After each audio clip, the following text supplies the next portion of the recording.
Welcome to CoinDon, the channel for all things numismatics and history. In this exciting episode, we'll embark on a journey through England's ancient kings and dynasties, unearthing the fascinating stories behind the country's monarchs and the coins they minted. From the legendary King Arthur to the powerful Plantagenets and the dramatic reign of the Tudors, we'll delve into the evolution of English coinage, which served as both currency and historical record. Each coin, whether a humble penny or a rare gold sovereign, carries the legacy of a king and the story of a nation. Join us as we travel through the annals of England's history, exploring the dynasties that shaped the nation and the rare coinage that marked their reigns. This video uncovers the historical significance of these coins, cherished by collectors and historians alike. Before we get on with the show, please hit the subscribe button for more great videos like this, the early kings and Anglo-Saxon dynasties. We begin our journey with the roots of England's monarchy, from the mythical King Arthur, whose stories inspire legends of honor and chivalry, to the historical rulers who established the foundations of England's kingdoms. One of the most significant figures in this era is King Offa of Mercia, whose Offa's penny became one of the earliest examples of coinage in England. Offa's coinage reflected not only his reign, but the growing influence of Mercia in the Anglo-Saxon world. This section highlights the rise of the Anglo-Saxon kingdoms of Wessex, Northumbria, and Mercia, all of which minted coins as symbols of their power and authority. The penny became a hallmark of their reigns, each coin representing the ambitions of their monarchs to control trade and consolidate their power. Coins like the silver penny of Offa were more than mere currency. They symbolized the king's control over trade routes and his desire to project strength. As the Anglo-Saxon dynasties grew, coins featuring intricate designs and Latin inscriptions emphasized the legitimacy of their rule and their connection to the broader Christian world. These early coins laid the foundation for a monetary system that would continue to evolve for centuries, each penny bearing the mark of the ruler who minted it. Imagine holding an Offa's penny, a small but powerful token that communicated the king's might and influence. With intricate detail, these coins often bore a cross and inscriptions linking the monarch to divine authority, connecting both faith and rule. Each coin represented the unity of the kingdom, trade, and the king's right to govern. The Norman Conquest and the Plantagenets. In 1066, the Norman Conquest brought a seismic shift to England's throne as William the Conqueror claimed the crown. His arrival not only reshaped the monarchy, but also transformed coinage, with the introduction of silver pennies reflecting the new order of Norman rule. The Plantagenet dynasty, which followed, further evolved the English monetary system. Monarchs like Henry II and Richard the Lionheart introduced coins such as the sterling penny, which helped standardize England's economy and increased its influence across Europe. The Norman kings ensured that their authority was enshrined in their coinage. The penny was now stamped with clear images of the monarch, such as William's stern visage, signifying the power of the crown. The introduction of the groat, a larger silver coin, further expanded England's trade and economy, illustrating how kings used currency to connect with their subjects and control resources. Coins became not only a practical means of trade, but also a way for kings to spread their image far and wide, affirming their rule and influence. A silver penny from William the Conqueror's reign shows the shift in power, with its design reflecting both the Norman conquest and the need for continuity. The coin's design was strategic. A portrait of the king, the cross symbolizing Christianity, and inscriptions underscoring the monarchy's divine right to rule. It was a statement of authority minted into every coin, tangible proof of William's domination over England. The War of the Roses and the Tudors.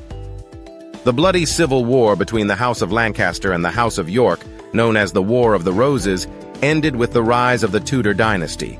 Henry VII established the first gold sovereign, a symbol of the king's newfound power. The sovereign was more than currency. It was a royal proclamation of stability after years of civil war. Under Henry VIII, the introduction of the testoon marked an important economic change, and Elizabeth I's gold coins symbolized a new era of trade and national pride as England expanded its global influence. The Tudor coinage reflected the dynasty's consolidation of power and the economic transformation of England. The gold sovereign was a visual and monetary representation of England's newfound stability, proclaiming the strength of the monarchy. Elizabeth II's reign saw coins becoming symbols of exploration, trade, and wealth. These coins weren't just used for exchange, they were declarations of a strong, unified England ready to compete on the world stage. The gold sovereign of Henry VII, weighing in at half an ounce of solid gold, represented more than wealth.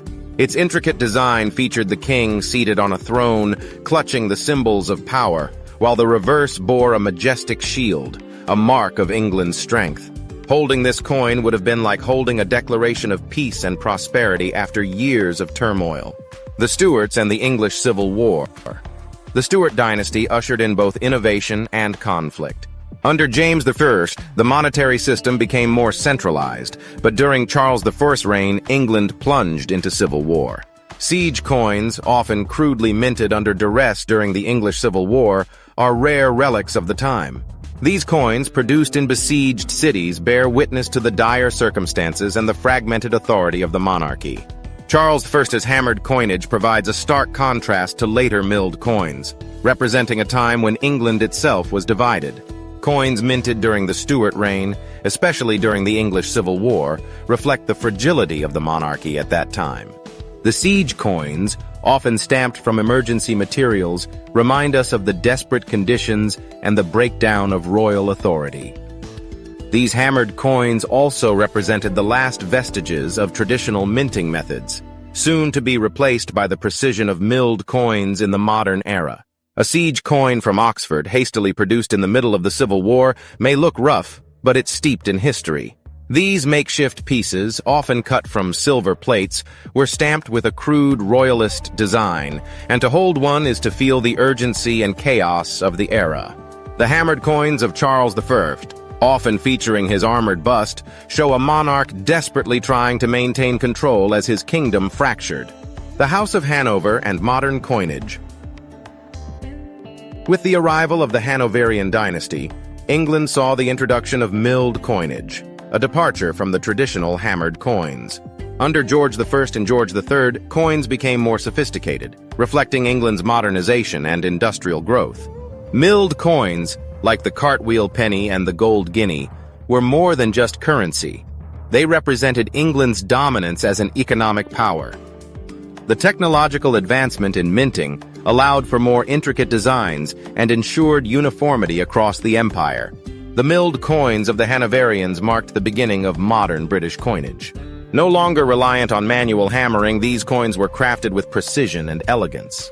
The gold guinea, in particular, became a symbol of wealth and status, used for major transactions and as a trusted coin throughout the British Empire.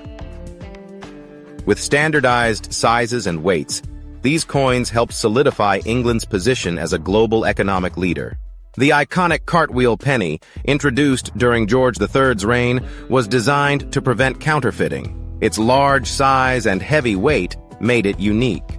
The gold guinea, featuring an intricate design and perfect weight, symbolized not only England's wealth but also its growing global influence.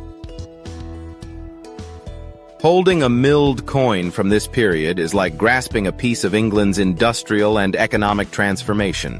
Conclusion. We've traced the long and complex history of England's ancient kings and dynasties through their legacies in coinage. From the early pennies of Anglo-Saxon rulers to the sophisticated milled coins of the Hanoverians, England's history has been minted in silver and gold. These coins tell the stories of the monarchs who shaped the nation, and their evolution reflects the changing tides of England's political and economic landscape. Whether you're a history enthusiast or a coin collector, these rulers and their coinage offer a glimpse into England's past. Thank you for joining us on this journey through England's history. And if you enjoyed the exploration, don't forget to like, share, and subscribe.